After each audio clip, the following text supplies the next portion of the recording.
everyone, welcome to NFT Art Talk, where we're talking to you in the mornings about hot topics, news, industry updates. That's what we're focused on. That's what we're here to do today. We appreciate you guys so much for coming and hanging out with us. We're here every day, Monday through Friday, bringing you content to create a new experience in the NFT space. We talk about art, music, fashion, culture, news, hot topics, and industry updates all throughout all the content in our channel. We are trying to get here every morning around 9:30 a.m. Central, around 1 p.m. Central. Every day we have the Art Talk Show, which is just us talking about art and the artists that inspire us. And every Thursday night on Twitter, we host a Twitter space for music NFTs to come and play your music. It's like a radio station, podcast vibe. That's what we got going on. If you're new, if you're not new, we appreciate you. We want to remind you real quick while you're here, don't forget to like and subscribe. Click those buttons down there. If you're visiting with us on YouTube, you can click that notification bell. If you're on Twitter or Twitch, we appreciate you there too. We want to encourage you to come over here to YouTube. It's NFT Art Talk on YouTube. But if you want to stay there, shoot us a follow and get some notifications there too. We really appreciate you guys, and we're excited to share some industry updates in the news with you today. Before we get to that, I want to introduce myself. My name is Moshe, aka DJ Fetus. I might keep showing the Heat love at the beginning of these as long as we got games and we're in this. And then that's why I love the playoffs. I can wear a jersey every day. And this is Cardic NFT. In all the spaces. What's good, dude? How you doing today? Doing good, man. Just ready to do some news recap. I was able to make a new music video this morning, so whenever I feel super inspired to make some art in the morning, I feel great.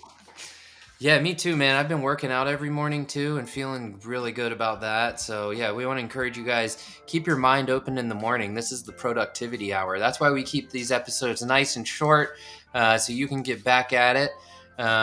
And yeah, so let's start with an industry update. So kind of in the theme of the show, we pulled up a couple of the bigger marketplaces to kind of see what their charts are telling us about what's being sold. I don't know if you can see it. It's kind of I can see. Can you see it on the screen? Maybe I can zoom in a little for you guys. Yeah. So this is like a Tezos marketplace. Yeah. Blockchain. There we go. That's a little better. Yeah, this is the Tezos marketplace Objkt. These are some of the larger collections. That's interesting that Hikkak is kind of like its own project on here. But yeah, so these are some of the higher ones. Tezos is the cryptocurrency for Objkt. If you're not familiar, it looks like. Again, what I love about Tezos and my experience with it is they are great to independent artists putting artists on, doing what they're supposed to do. And also, we love that we have some really good friends here in Tezos, which is kind of what inspired this portion. And a lot of their projects are, I would say, a little bit more affordable than what's available on ETH, which is another thing that's really enticed us and encouraged us here. But what we're seeing here is, some of these projects, it looks like their 24-hour volume is like 6,000 Tezos, which is, I think Tez is right around $2 each, maybe. Carter can look it up real quick. Yeah, let me look it up real quick. But yeah, you can see some of the floor prices here. How many owners they have is always an interesting statistic. Yeah, we have all the links in the description. So if you want to go check out some Tez stuff, check it out. But we do see Dogami kind of leading the way after Hikkak. Marsha, Otis, another project up here with, more than 1,000 Tez in their 24-hour volume. Yeah, very, very interesting stuff. I'm always interested in volume total also is something I'm curious about because that kind of shows you who's been around for a long time, or at least like who's been popular for a sustainable amount of time. Tezards in there. That's a cool name. Neons, yeah, some Dogami is still up there. So this is some interesting stuff. We also Tezos at $2.52 right now, $2.52. Word. Yeah, so that gives you a sense of like, you can do the math. This is Rarible. Carter, do you have something on Rarible? When I first started minting and tried to understand the whole process, I put a couple on Rarible, like very beginning. This was like probably March 2020. So I have a couple. I think I might have like one or two on there, but most of my stuff's like on OpenSea right now, honestly, in Foundation. Yeah, I was thinking about putting the Polygon project on Rarible. I don't have a lot of experience with it. We'll talk about that in the NFT art talk where we're talking about artists and art and stuff. But we'll keep it to the industry here. We pulled up the 30-day charts here on Rarible. Kartik, I don't know if you want to talk about it a little. This is all the coins that they offer: Ethereum, Flow, Polygon. I think you can even sell Tez. But anyways, I selected all. Yeah, so other deeds at number one, that's the Bored Ape Yacht Club Metaverse land sales has been happening last weekend. That went all crazy. Moonbirds was the one that kind of shot off, I think a couple weeks ago, right? And I think they had a lot of artists kind of involved in that and went crazy. Mutant Ape, Bored Ape, kind of known as the top, owned by Yuga Labs. And then Coingecko, yeah, Murakami, all these seem pretty much what we've been kind of talking about the last few days, honestly, in the top 10 at least. Yeah, I mean, I think you're seeing like the same thing we saw on Rarity and OpenSea. Like Rarible is a very popular market, so and I don't know if they're reporting like their top collections on Rarible. I actually am trying to learn exactly more about Rarible. We'll have to bring that to the show another time. But I know Rarible. There's a protocol Manifold where you're able to create your own contract, authenticate it yourself. When you do that, I know it distributes to Rarible, OpenSea. So I'm wondering if there's some kind of connection between how you're deploying the contract and whether it shows up on Rarible or OpenSea, depending on where you're distributing it from. Yeah, I was in a space yesterday too where they were talking about how when you buy things from Rarible, it's like you can almost buy the same things there as you can buy other places. I don't know. I'm going to learn more about it. We'll bring as much of that to the show as we can. But yeah, same thoughts here. And the same really for the Coingecko look here. You know, it's you know, you kind of see the same sort of top 10 rounding out on most of these charts, and they stay pretty consistent. Like Kartik said, occasionally you have some new announcements, like a Moonbirds, Murakami was just released, and Murakami is a collaboration with Coingecko, so that's kind of cool. That I mean, Murakami is a massive artist, so like, you know, but it's cool that he's a one-of-one artist, right? Right. This is a PFP project, but it's cool to see one-of-one artists, like creative artists, even the big ones, getting their way up in here. And I think Coingecko is also interesting because it gives you this little 7-day view chart. And I mean, these sorts of charts, you can take them for whatever you want to take them. I don't know that I would necessarily, we're not giving you financial advice. That's my point. I wouldn't necessarily buy or sell based off of a curve you see here, but maybe do a little bit more research than that. But it does give you a sense. This is something I heard about in a space also in other deed. A lot of people were buying them and almost flipping them immediately while they were hot, and then it just lost a ton of volume. But I mean, like, it's a sold out project too. So like how much sales are really going to be happening? It's all secondary, you know? But that's the case with a lot of these other ones too. And you still see them, like, this is a release curve right here. Like I said, I think he released it in the last week. Interesting stuff. We hope you guys find this stuff informative. Please let us know what you think about it too. So if you want more news, less industry update, if you want more details into these projects, let us know. We can bring that to you. We're just starting this up to get you guys everything that we look at to keep ourselves informed. And if you like it, don't forget to like and subscribe. Follow us if you're on Twitter or Twitch. Come over to YouTube. But let's keep the news rolling here. Yeah, so woke up to this. I think a lot of people woke up to this. Elon Musk changed his Twitter profile to a Bored Ape Yacht picture. Not the actual NFT, right? But I think it was like a collection picture from the Sotheby's auction. And he was kind of mocking it, really. He said it looks like it's fungible. But it sent Bored Ape, the token, I think, up. I think Apo token up a little bit. Kind of what he's kind of, it says he's kind of against Web 3.0 and he likes Web 2.0. Kind of makes sense.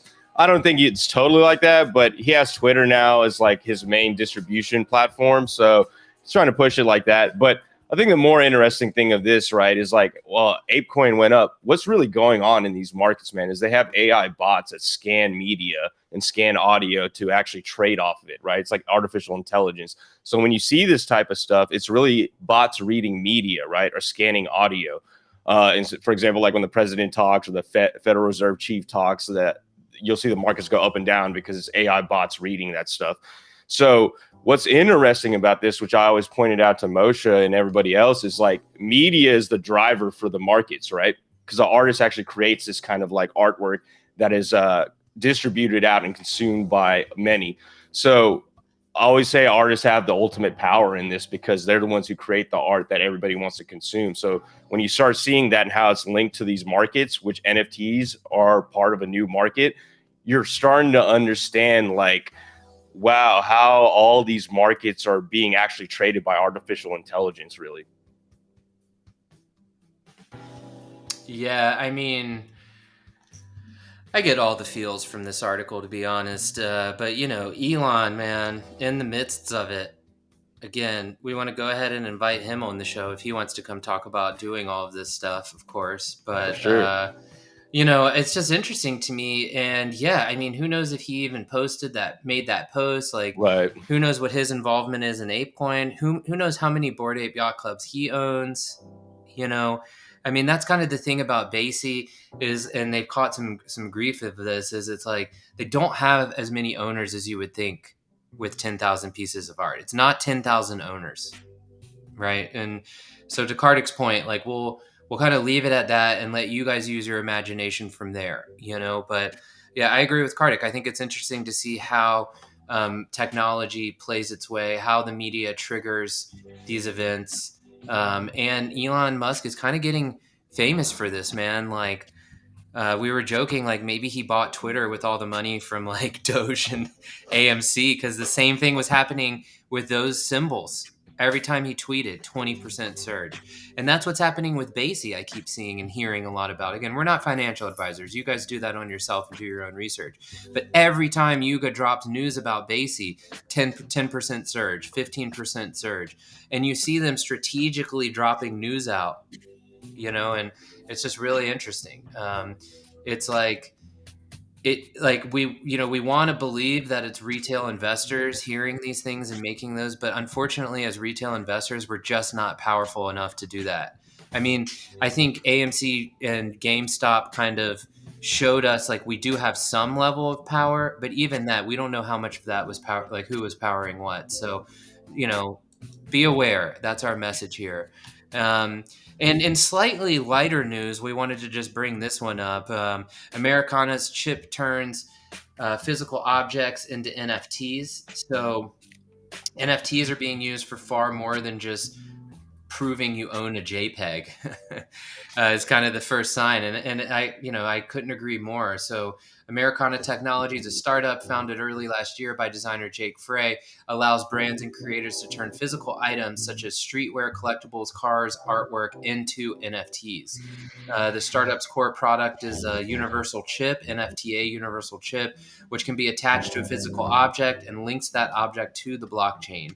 The traditional art world provides a useful example, Frey said. Imagine walking up to an artwork, being able to scan it with your phone, and seeing its entire web presence and ownership history pop up on your screen.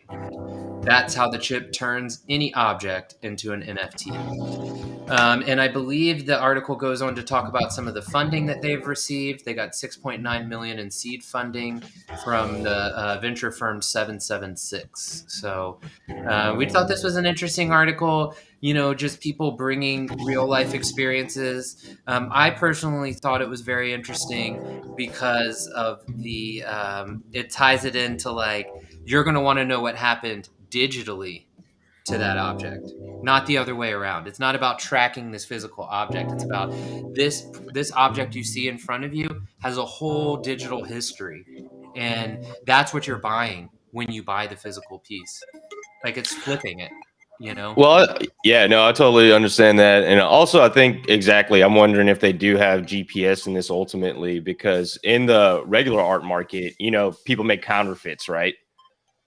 You don't know where it came from. Well, you still have the physical object, right? Like, how do you know someone just didn't clone that? You see what I'm saying? Right. So like now you're tying both to them, and then maybe you have a tracking history of where the art went. I don't know. That's just where my mind goes when I'm reading this. I know first they're talking about digitally where it's leaving a blueprint, but also just like in that whole counterfeit art industry, I could see this kind of being a part of that as well. Yeah, and I think we see, I agree. That's great. And what that makes me think, honestly, is it's this Web3 world here to create solutions. Because like you Right. said, and sure, there's people that benefit off of like hiding the world's greatest art, whatever, in their own vaults. But like outside of that, this is a way to like solve ownership in real life, and that's kind of the point. And flip like where the value really hides, because I think there's more value, and I think art, even traditional art collectors would agree, they want to show people in the world their art, and these sorts of technologies are how you bridge that gap. But thank you guys so much for hanging out with us. This has been amazing. Thank you, Kardik, for having the time this morning. I can't wait for this afternoon. If you're watching this now, please, 1 p.m. Central Time, come hang out with us. We're talking to One of One Neo, the creator of Wavy Punks and Wavy Bits, two really awesome Tez projects, talking about what inspires him on NFT Art Talk Live this afternoon at 1 p.m. Central here on YouTube and Twitter and Twitch. Thank you guys so much. We'll see you guys later today. Do you have any closing, anything else? Hey man, no, feeling great, man. That was a great. All right, that was a great closure. Thanks, bro. All right, guys, we'll see you this afternoon.